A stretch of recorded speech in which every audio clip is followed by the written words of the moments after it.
Hello friends, तो आज मैं पढ़ाने वाली हूँ BBMKU FYUGP session 2023 to 27 semester 1 MJ4 history का unit 2 classification of Indian history का जो हमारा टॉपिक है 1 ancient medieval and modern India. पढ़ने वाले हैं semester 1 session 2023 to 27 major paper 1 history का यूनिट 2 जो कि है क्लासिफिकेशन ऑफ इंडियन हिस्ट्री यानी भारतीय इतिहास का विभाजन।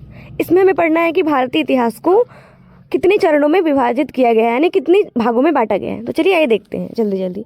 तो प्राचीन भारतीय इतिहास के विस्तृत चरणों का उल्लेख नीचे दिए गए हैं, ठीक है। और भारतीय इतिहास को 3 भागों में बांटा गया है ना। भारतीय जो इतिहास है हमारा उसे 3 भागों में बांटा गया है। कौन कौन सा? प्राचीन भारत काल यानी एंसेंट इंडिया, और मध्य भारत काल यानी मेडिवल, और आधुनिक भारत काल जो अभी चल रहा है उसे मॉडर्न इंडिया, है ना। तो आइए देखते हैं इन सबको एक एक करके। ये देखिए प्राचीन भारत काल, है ना।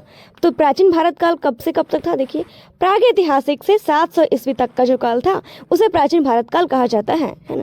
प्रागैतिहासिक यानी मतलब इतिहास से भी पहले का समय, है ना, यानी कि शुरुआती का समय जब से लिखित इतिहास मौजूद नहीं है उस समय से अभी तक का जो मतलब 700 ईस्वी तक का समय है उसे प्राचीन भारत काल के तौर पर विभाजित किया जाता है ना। तो इसमें क्या क्या हुआ देखिए। तो 20 लाख साल पहले भारतीय उपमहाद्वीप में होमो इरेक्टस की गतिविधियां थीं और 70,000 ईसा पूर्व से होमो सैपियंस की, ठीक है। आप लोग जानते हैं कि होमो सैपियंस यानी ह्यूमन का जो साइंटिफिक नाम है वो होमो सैपियंस है ना। तो 20 लाख साल पहले होमो इरेक्टस पाए जाते थे इस भारतीय उपमहाद्वीप में, और 70,000 ईसा पूर्व से जो है होमो सैपियंस यहाँ पे पाना स्टार्ट हुए। ओके, अब भारतीय उपमहाद्वीप के पहले निवासी आदिवासी जैसे लोग रहे होंगे ऐसा माना जाता है। कौन से आदिवासी थे भारतीय उपमहाद्वीप के जो पहले प्रवासी माने जाते हैं? देखिए उत्तर पूर्व में नागा, पूर्वी भारत में संथाल, मध्य भारत में भील, मध्य भारत में गोंड और दक्षिण भारत में टोडा। यानी नागा, संथाल, भील, गोंड और टोडा ये सब जो आदिवासी हैं उन्हें भारतीय उपमहाद्वीप का पहला प्रवासी माना जाता है। और ये लोग ऑस्ट्रिक पूर्व द्रविडियन भाषा बोलते हैं जैसे मुंडा और गोंडवी जैसी भाषाएं, है ना। ये लोग कौन सी भाषा बोलते थे? मुंडा और गोंडवी जैसी भाषाएं। और आर्य और द्रविड़ को अप्रवासी माने जाते हैं जो कि बाद में उपमहाद्वीप में आए ऐसा माना जाता है। सिंधु घाटी सभ्यता। तो सिंधु घाटी की सभ्यता की शुरुआत भी हमारे प्राचीन भारत इतिहास के ही बीच में हुआ था। तो सिंधु घाटी की स्थापना लगभग 3,300 ईसा पूर्व हुई थी। यह 2,700 ईसा पूर्व और 1,900 ईसा पूर्व यानी परिपक्व सिंधु घाटी सभ्यता के बीच फली फूली। 1900 ईसा पूर्व के आसपास इसका पतन शुरू हुआ और 1400 ईसा पूर्व के आसपास ये गायब हो गया, ठीक है। यानी कि स्थापना इसकी हुई थी सिंधु घाटी सभ्यता की 3,300 ईसा पूर्व में, और फिर इसका जो गायब हो गया कब? 1400 ईसा पूर्व में। ओके, अब आते हैं ताम्र पाषाण काल। तो ताम्र पाषाण काल भी जो था वो इंडियन एंसेंट इंडियन हिस्ट्री यानी प्राचीन भारत काल के बीच ही आता है। तो ताम्र पाषाण काल तो ये है 4,000 ईसा पूर्व से लेकर 1,500 ईसा पूर्व के जो बीच का काल था उसे ताम्र पाषाण काल के रूप में माना जाता है। इसे ताम्र युग के रूप में भी जाना जाता है और एक कांस्य युग का हिस्सा माना जाता है। अब लौह युग, आयरन एज जिसको बोलते थे, लौह युग 1,500 ईसा पूर्व से 200 ईसा पूर्व तक का था। इसमें वैदिक काल और आर्यों का आगमन इसी काल में हुआ था। फिर हिंदू धर्म के मूल ग्रंथ वेदों की रचना भी इसी काल में हुई थी, लौह युग के दौरान ही। जैन धर्म और बौद्ध धर्म का उदय भी होने लगा था इस काल के दौरान। फिर महाजनपद बने थे, फिर सिसुंगा राजवंश, कालाशोगा, नंदा साम्राज्य, महापद्मनंदा, धनानंदा, ये सब जो साम्राज्य थे इसी काल के दौरान आए थे।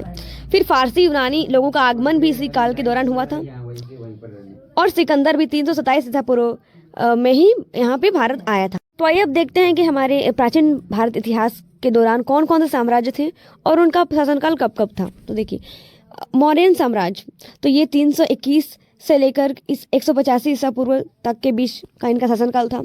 फिर 322 से देखिए 298 ईसा पूर्व में चंद्रगुप्त का शासन था। 298 से 272 ईसा पूर्व से बिंदुसार का शासन। 268 से 232 ईसा पूर्व के बीच अशोक का शासन था। मौर्यन साम्राज्य के बाद शुंग का शासन काल हुआ। फिर 181 से लेकर 171 ईसा पूर्व के बीच था। फिर कण्व का शासन 71 से लेकर 27 ईसा पूर्व के बीच था। सातवाहन का शासन था 235 से 100 ईसा पूर्व तक। और फिर भारत यूनानी, फिर पार्थियन, फिर शक, कुषाण, ये सब का डेट्स देखिए, इन समय में इनका शासन था। अब उसके बाद आता है गुप्त साम्राज्य।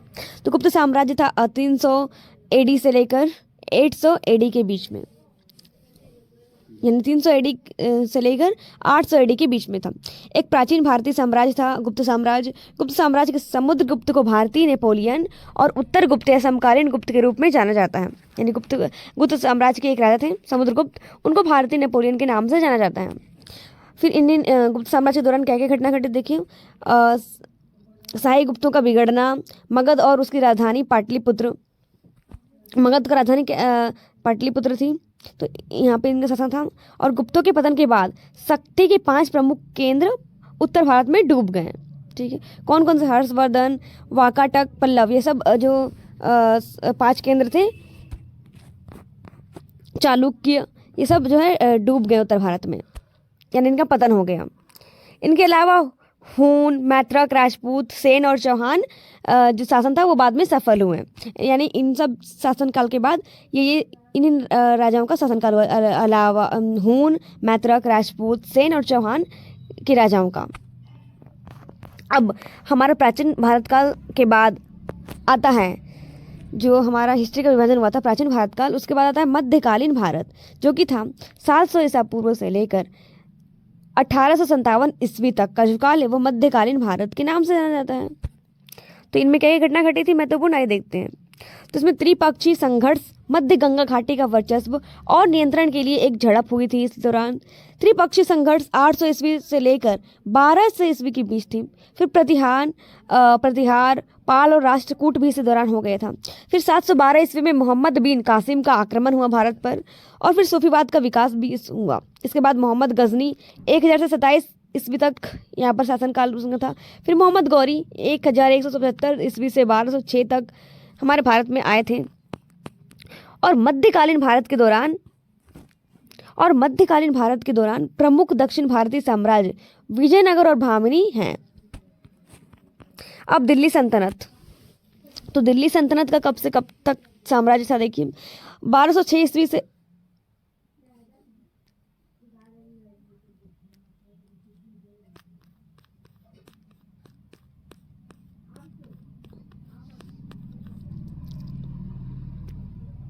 उनके बाद 1206 ईस्वी से लेकर 1526 ईस्वी तक का जो शासनकाल था दिल्ली सल्तनत का था। इसमें गुलाम वंश आ गए, खिलजी वंश आगे, तुगलक वंश, सैयद वंश, लोधी वंश, इन सब ने दिल्ली पर अपना साम्राज्य स्थापित किया था। उसके बाद मुगल का आगमन हुआ, तो 1500 ईस्वी से 1857 ईस्वी तक मुगल, और फिर बाद में मुगल यूरोपीय लोगों का आगमन हो गया। अब मुगल के बाद आता है आधुनिक भारत काल। आधुनिक भारत काल यानी जो हमारा तीसरा विभाजन है इंडियन हिस्ट्री का वो, तो आधुनिक भारत काल यानी मॉडर्न इंडियन हिस्ट्री, तो ये कब से कब तक था? इसमें क्या क्या महत्वपूर्ण घटनाएं घटी थी ये देखते हैं। ये तो था 1857 से लेकर 1991 का काल जो है वो उन्हें आधुनिक भारत काल कहा जाता था। देखिए इनमें क्या क्या घटना घटी। तो इसमें 1857 में प्रथम भारतीय स्वतंत्रता संग्राम हुआ था। ये डेट्स याद रखिएगा क्योंकि ये बहुत इंपॉर्टेंट है आपके एग्जाम के पॉइंट ऑफ व्यू से। उसके बाद 1885 में हुआ था भारतीय राष्ट्रीय कांग्रेस का गठन। फिर 1906 में मुस्लिम लीग का गठन, 1920 में असहयोग आंदोलन, 1930 में सविनय अवज्ञा आंदोलन, 1942 में भारत छोड़ो आंदोलन, 1947 में भारत का विभाजन, 1946 में 1944 से 1950 तक भारत का संवैधानिक विकास हुआ था। 1962 में भारत चीन युद्ध, फिर 1965 में भारत पाकिस्तान का युद्ध हुआ था, और 1971 में बांग्लादेश का गठन हुआ था, और 1991 में नई आर्थिक नीति आई थी। तो ये रहा हमारा जो भारतीय इतिहास का विभाजन था, उनमें कौन कौन से भागों में बांटा गया था भारतीय इतिहास को, प्राचीन भारत काल, मध्य भारत काल, आधुनिक भारत काल। तो ये फर्स्ट टॉपिक यूनिट 2 का हमारा आज का कंप्लीट होता है। तो देखिए मैं इंग्लिश मीडियम वालों के लिए भी नोट्स लेकर आई हूँ। जो हमारा मेजर पेपर हिस्ट्री का यूनिट 2 है, क्लासिफिकेशन ऑफ इंडियन हिस्ट्री, उसका फर्स्ट टॉपिक का देखिए इंडियन हिस्ट्री का 3 पार्ट्स में डिवाइड किया गया है, इंसाइड इंडिया, मेडिवल इंडिया और मॉडर्न इंडिया। उसके बाद इंसाइड इंडिया में कौन कौन से पीरियड थे, pre historic period, inside India कब से कब तक था, प्री हिस्टोरिक पीरियड के बीच AD 700 तक जो समय था वो इंसाइड इंडिया कहलाता था। उसके बाद इनमें क्या क्या घटनाएं घटी वो देख लीजिए। एंसेंट इंडिया के अंतर्गत आता है पैलियोलिथिक पीरियड, देन उसके बाद मीसोलिथिक पीरियड, उसके बाद नियोलिथिक पीरियड आता है एंसेंट इंडिया के अंदर, जो कि था 8000 बीसी से 4000 बीसी तक। फिर इंपॉर्टेंट लियोलिथिक साइट्स देखिए ये सारे हैं। फिर इंदुस वैली सिविलाइजेशन कब से कब तक हुआ था, ये देखिए ये इंपॉर्टेंट है क्योंकि आप लोगों के लिए। तो इंदुस वैली सिविलाइजेशन था 2700 बीसी से लेकर 1900 बीसी तक के बीच का काल। इसमें इनका पतन कब हुआ था, देखिए डिसअपीयर्ड इन 1400 बीसी। देन आयरन एज उसके बाद आता है। तो आयरन एज में वैदिक पीरियड, अराइवल ऑफ आर्यंस यानी आर्यन का आगमन हुआ था। Basic book of Hinduism, Vedas are compose in this period. यहाँ पे वेद का भी इसी दौरान वेद का भी बना था। फिर जैनिज्म और बुद्धिज्म का राइज भी हुआ था। महाजनपद का भी बना था। फिर सिसुंगा डायनेस्टी का भी साम्राज्य स्थापित था। नंदा एम्पायर और पर्शियन ग्रीक आगमन भी इसी दौरान हुआ था। फिर अलेक्जेंडर भी 327 बीसी में भारत आया था। ये देखिए उसके बाद मौर्यन एम्पायर है। मौर्यन एम्पायर के बाद मौर्यन किंगडम्स के बाद कौन कौन से डायनेस्टी आए वो सब है यहाँ पे लिखा हुआ। उसके बाद Gupta dynasty, post Guptan dynasty, और फिर उसके बाद आता है मेडिवल इंडिया जो कि था 700 एडी से 1857 जो हमारा एडी है उस तक। उनमें दिल्ली सल्तनत कब से कब तक था, देखिए slave dynasty, Khilji, Tughlaq dynasty, Syed dynasty, Lodhi dynasty, ये सब दिल्ली सल्तनत में अपना साम्राज्य स्थापित किए थे इन लोगों ने। फिर मुगल्स एडी 1526 से एडी 1857 तक हमारे देश में मुगल का शासन था। मुगल के बाद आया लेटर मुगल, उसके बाद यूरोपियंस का अराइवल यानी आगमन हुआ। उसके बाद आता है मॉडर्न इंडिया जो कि है 1857 से लेकर 1991 के बीच का जो काल है उसे हम मॉडर्न इंडिया के नाम से जाना जाते हैं। तो इसमें कौन कौन से इंपॉर्टेंट इंसिडेंट हुए देखिए। 1857 में फर्स्ट वार ऑफ इंडिपेंडेंस हुआ था। 1885 में formation of Indian national Congress. 1906 में फॉर्मेशन ऑफ मुस्लिम लीग। फिर 1920 को नॉन कॉपरेशन मूवमेंट, 1930 को सिविल डिसोबीडियंस मूवमेंट, 1942 को क्विट इंडिया मूवमेंट, 1947 को पार्टीशन ऑफ इंडिया यानी भारत का जो पार्टीशन हुआ था, पाकिस्तान बना था न्यू देश। फिर 1946 से लेकर 1950 को कॉन्स्टिट्यूशन डेवलपमेंट हुआ था इंडिया का। 1942 में war of Indian China war, 1965 में इंडिया पाकिस्तान वार, 1971 में फॉर्मेशन ऑफ बांग्लादेश, उसके बाद 1991 में न्यू इकोनॉमिक पॉलिसी। तो यूनिट 2 का जो फर्स्ट टॉपिक है क्लासिफिकेशन ऑफ इंडियन हिस्ट्री आज यहीं पर एंड होता है, कंप्लीट होता है। नेक्स्ट वीडियो में नेक्स्ट टॉपिक पर बात करते हैं। तो तक के लिए बाय बाय, टेक केयर।